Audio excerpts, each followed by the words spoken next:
All right, folks, welcome to another edition of Cape Ann Today, Thursday, August 20th. So a couple of things have happened. We've had some last-minute cancellations and some rescheduling. And so Heather and I actually have, I think, 8 or 9 videos for the rest of this week that we're going to set up from Friday's show through next week for you. We have a lot of heavy hitters involved. John Penaloza from Rockport Stuff. We're going to actually put him amongst Taylor Bradford of the Gloucester Daily Times and Erica Brown of the Manchester Cricket and have kind of like our reporters day. We usually do that Fridays. That might be Monday this week because we have to do a lot of, it's a shell game right now with people that we're playing right now. So you can look forward to that soon. But we also want to have a very special show on Friday all about voting. Voting has begun. Joanne Sinos is the city clerk for the city of Gloucester. We're speaking with her first thing tomorrow, and that'll be part of that'll be Friday's show for you. And Pam Thorne, she is from Essex, Heather. Right, the Essex Town Clerk. So Yep. Friday's show will be all about letting people in Gloucester and Essex know that it is safe to vote, what the cities and towns are doing to prepare the voters for in-person early voting. Mm-hmm. And are they able to receive their ballots, and is that processing going well? So it's going to be really important conversations for people in Gloucester and Essex for sure. Yeah, and then I think Monday we'll have John Penaloza, Taylor Bradford, Erica Brown, but we also have key interviews this week. One is with Ben Lummis. He is the new superintendent of Gloucester Schools. That is taking place tomorrow as well, or actually later today. So we'll have that for you next week. And as always, Heather speaks with Senator Bruce Tarr. We're also speaking with child psychologist Mark Konecki. Dr. Konecki has joined Heather and I throughout the COVID pandemic. So it'll be fun to chat with him again. So we're going to be all loaded up next week for you. But what we want to do is actually circle back to an interview we did with Nubar Alexenian, who is a local photographer, and I suppose photojournalist in a way, and a filmmaker as well, and a documentarian. And Heather, you want to talk a bit about Recipe for Disaster? Yes. So Nubar lives in Gloucester. He lives near the marsh. He identified the green crab crisis a few years ago, and he, as a documentary filmmaker, did this short film about this crisis. And it's something that a lot of people don't even know. In fact, I think he quotes Bruce Tarr as saying, there was a nightmare happening in my backyard, and I didn't even know it.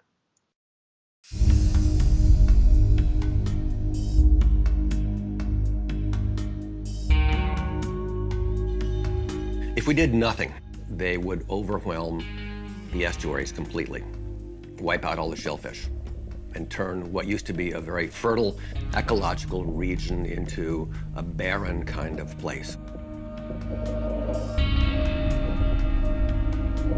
2014 was a peak year for crabs. Nobody had ever seen so many crabs in the creeks and estuaries around here. It was alarming. There were mussel colonies of at least an acre in size, if not 5 acres. I mean, they were big, big, big, and they're just gone now. For anybody trapping green crabs for the first time, it is very strange. They are small and very aggressive, so they're very destructive.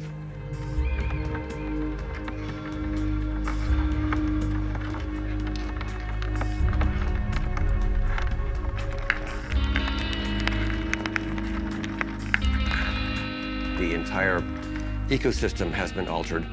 And when you have an organism that is especially aggressive and opportunistic, it has the chance to thrive. So they have thrived. That is about 300 crabs in 3 hours. Hungry, savage beasts. The marsh that we have here is the largest in New England.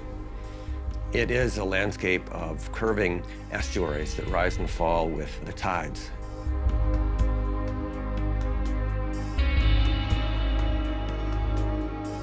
They are relentless, and they wipe out the eelgrass. If you destroy eelgrass, you destroy a very important nursery for finfish, so you have fewer fish offshore.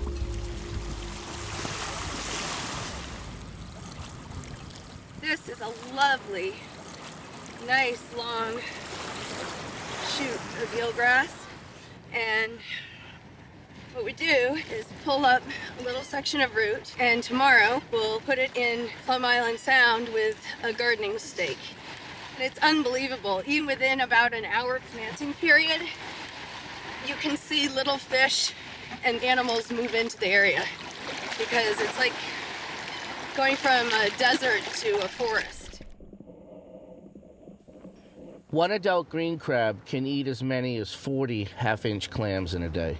This is 40 legal-sized clams, 2.5 to 3 inches. Getting them to this point is what is at risk. Well, not only have they found a home living in the upper end of the estuary, but their food is they're living right with their food too. So it's a recipe for disaster, and that's why we trap them. Turn the boat out. Just hold the trap there. Where we fished today in the river, we were averaging 50 to 60 30-pound bags every time we hauled the traps. That's 2,000 pounds. If you do that for 3 months, it's a lot of crabs. So much crab. And there are a million places like that. And there are crabs in every one of the places.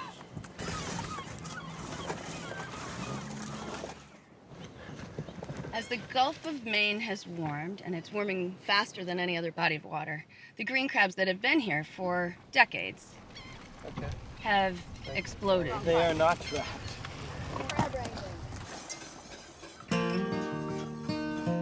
The best use of green crabs is as food for humans and very high-level cuisine.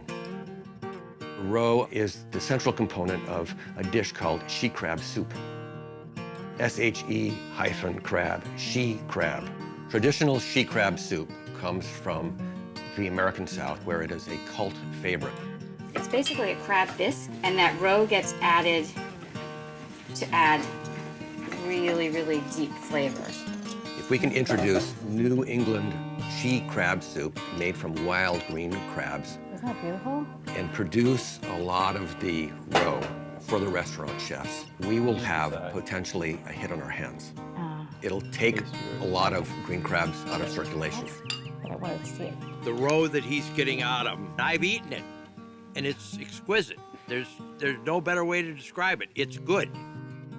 We're going to eat our way towards the solution. We're going to try to do it. We stack them up here on pallets, and we took 80 or 90,000 pounds of crabs out of that place. How can that be? Where did they come from? Did they fall out of the sky every night? If we weren't trapping them right now, they'd be walking the streets. They'd be coming down the driveway.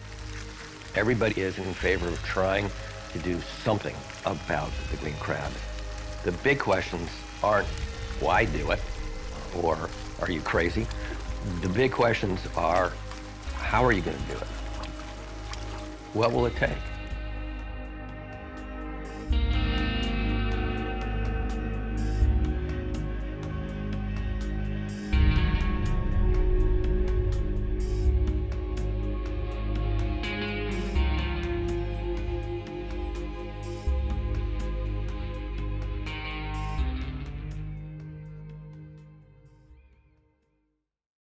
I'm really proud that we got this award for best cinematography for Recipe for Disaster. I actually, I forgot about, I forgot that I had submitted to this film festival. I thought all the film festival stuff was done.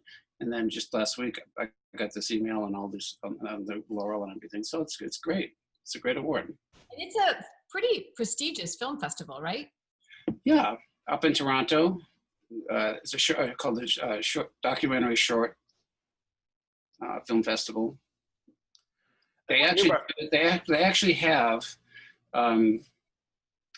audience responses that they post. They send you by email.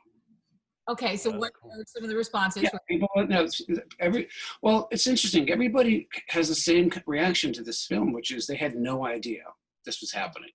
You know, like Bruce Tarr, I mean, I heard the story when I started shooting this in 2017, 2018, when he saw a short piece of it. He said, oh my God, there's a horror movie happening in my district, and I had no idea. And that's kind of the reaction people have. So just for a little background, we're going to get to Recipe for Disaster, but Nubar, tell us some of the other work you've done, the other documentaries you've worked on, and for the New York Times. And Right. So I've been a photojournalist for, I don't know, 40 odd years, and worked for, all the magazines in New York and Europe for a long time. I used to travel a lot until our daughter was born, and then, that we brought that to an end pretty fast. So I'm trained as a photojournalist, and that means being on assignment around the world for 2 weeks or so, and doing picture essays for Life and the New York Times and Geo and National Geographic. Although I never did any long-term National Geographic pieces, just because you have to be away from home for like 6 months. That was not appealing. But anyway, so that's how I'm trained. I started in Boston. I attended Boston University for 2 years in 1969 and 70. And we had this long assignment for a semester, actually. And instead of doing a paper, I asked if I could do a film. So I did the film, and that sort of stuck with me. And I left college and I became a photographer, and been picking up film, as the years have gone on. But I really am, my instincts come from still photography. And I really did develop those instincts over a long period of time. And then when I started to do short documentary films, I was able to apply them and broaden them. It's a different medium, because one is a storytelling medium and the other isn't. That could be a discussion for another time. But really, still photography is not a storytelling medium unless you have words or other things with it. Film automatically is a storytelling medium, and story is what matters.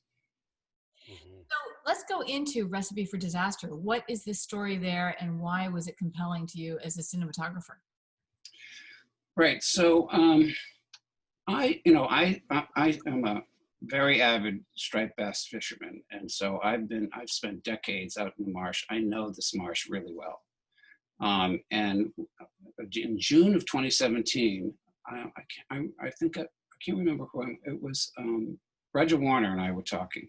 Actually, no, he wrote a piece. Roger Warner wrote a piece about. Let me start again.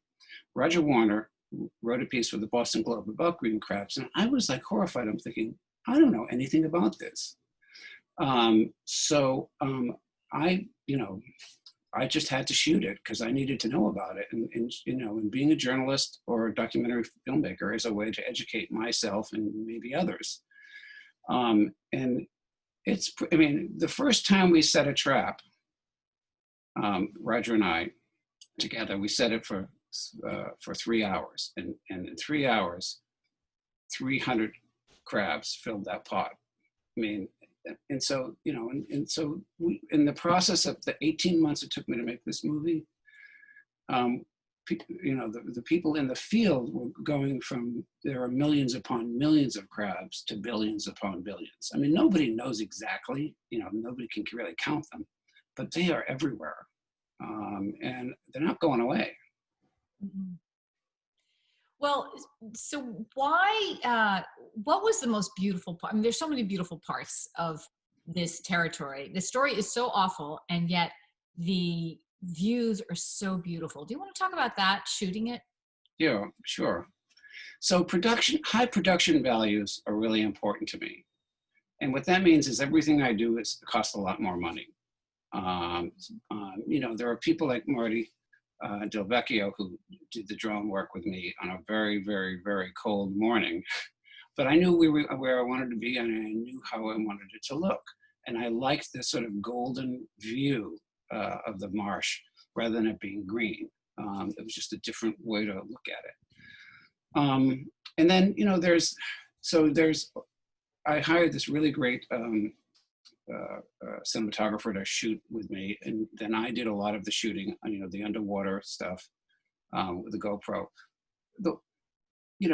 Instinct is really important, but also being lucky is also a huge part of both taking pictures and filmmaking. So we attached a GoPro to one of Roger's traps, And instead of using the fillet, the bones in the fillet that they use for bait, I went out and I jigged up a bunch of mackerel. Beautiful fish, right? I wanted to see what would happen to these beautiful fish. And in the film, you can see them just tearing it apart. And as a director, I get to make those decisions, right? I get to say, no, I don't want what they use. I want to see what happens here. And it was pretty dramatic. I mean, so the water was clear. There was not really any mud. I mean, that's getting lucky, really. And then, the footage came up and my cinematographer and I checked it right there on the boat. And we were just kind of blown away. And there was this 3 hours of that. Yeah, so it's pretty, I mean, it was hard to even, cut it down, but we did. Yeah. So you've got beautiful vistas and you've got drama. Right. Yeah. Great story. Right. Yes. Yeah. I have questions. Well, I just want to know, in the time since your documentary came out, have you spoke with Roger? Has there been any progress with eelgrass restoration or green crab counts or research? What's been going on the last couple of years? Well, green grass, marsh grass, yes, eelgrass is being planted all the time. I mean, Ellen Link and those people are just unbelievable. And you can see in the end of the film where they're replanting it up in really early in the morning up in Newburyport. And so I think all of that continues. I don't know exactly what's going on with the green crabs right now. My guess is that it's still, it was not a very cold winter. And cold winters are what kills a lot of them. And we haven't had a cold winter in quite a while. Scott LaPrest, I haven't talked with in a while, but I'll be talking with him soon, and he would know. And Mary Parks at greencrab.org, who I partner with on different things. It's still prominent. And then I've just been reading also about these other crabs coming down from Nova Scotia that are even more aggressive. And then others that are coming up from Maryland toward us. So, there's something going on. Jeez. Yeah. Are these crabs still being harvested? Because Yeah. I saw a lot of the sheet crab stew and the soup and all that, but is that still a thing? Well, I don't know about the she crab soup. That's one idea. And, I tasted Heather's and it was great. Greencrab.org is this really great cookbook, different ways to cook green crabs and different ways to deal with them. And I think that's really where it's going to go. Using the eggs, the eggs are, there's the green crab. Oh, good, nice. So the whole idea behind sheet crab soup is eating the roe because you're eating the young, right? And it's really, it's caviar. You're eating generation, right? Right. So if we can interrupt a generation or two, as Adam Smith said, he passed away, as you know, and I miss him. I used to love talking with him. But as he said, what's that? He's a trapper of green crabs, right? Right. He's at the end of the movie who says, they could be coming down the street, they could be coming down this driveway, they could be walking all over the place, and he had that quality about him that was great. But he had always said that the best we can do is to keep pressure on them. They're not going away. And trapping is what keeps pressure on them. If you want to see Recipe for Disaster, you can go to walkercreekmedia.com, which is the URL for my production company, walkercreekmedia.com, and you'll see it right there. Yeah. And are you working on something else? What are you doing now? Well, so I'm working on a bunch of stuff right now. I'm working on a large project on leaves and through the conservation belt. I've been doing that for 3 years. It's pretty interesting. But I'm also working on something with Greg Gibson, and he and I are working on something. I can't really say what it's about, not because it's a secret, but because I can say that it's about Olson and Dogtown. and Greg. I mean, it's about the three of them, two in one place, and the two people. And so I've been shooting that, and I'm shooting the whole thing on an iPhone 10, using a high-end recording, audio recorder. No kidding. And it's beautiful. I mean, the footage is just beautiful. I'm just doing it because I think, the little videos that I make with my iPhone just look great. I mean, on a big screen editing, I mean, it doesn't, so yeah. So that's a project that needs money, obviously, like everything. So I don't know what the narrative is yet, but we shot a bunch of footage. Walking around through Dogtown with Gregor, it's just a trip. Really, it's great. Yeah, I bet. And we should put a plug in for your beautiful book on Gloucester Fish. What's the title? It's called Gloucester When the Fish Came First. Right. You can also get that from Walker Creek Media under Prints and Books. I have it's around here, but I have one here. I don't know. This has a. No, that's not good, right? That's good. That's good. Yeah. That's good. So many incredible images in that book. It's really beautiful. Yeah, it's a lifetime of pictures. I mean, that's the thing about also living here, which I like talking about, which is I shoot every day.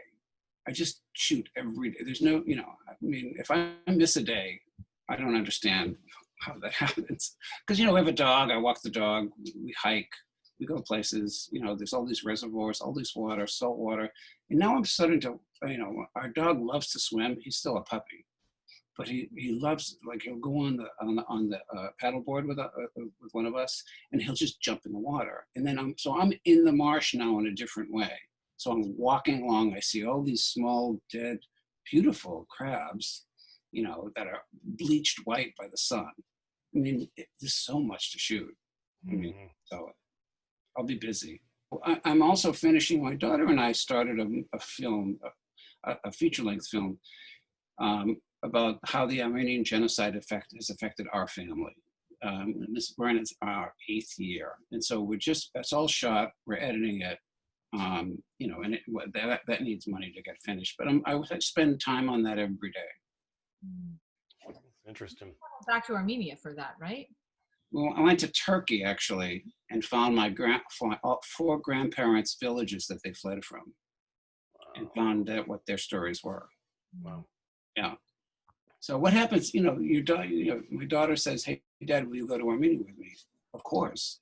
But I thought we were going to Armenia, the country.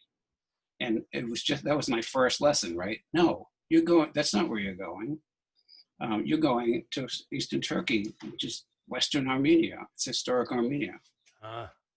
So every time we walked into a village, that smelled like my grandmother's kitchen. I mean, the food's the same. I mean, it's incredible. And will you travel to Toronto to receive the award? No.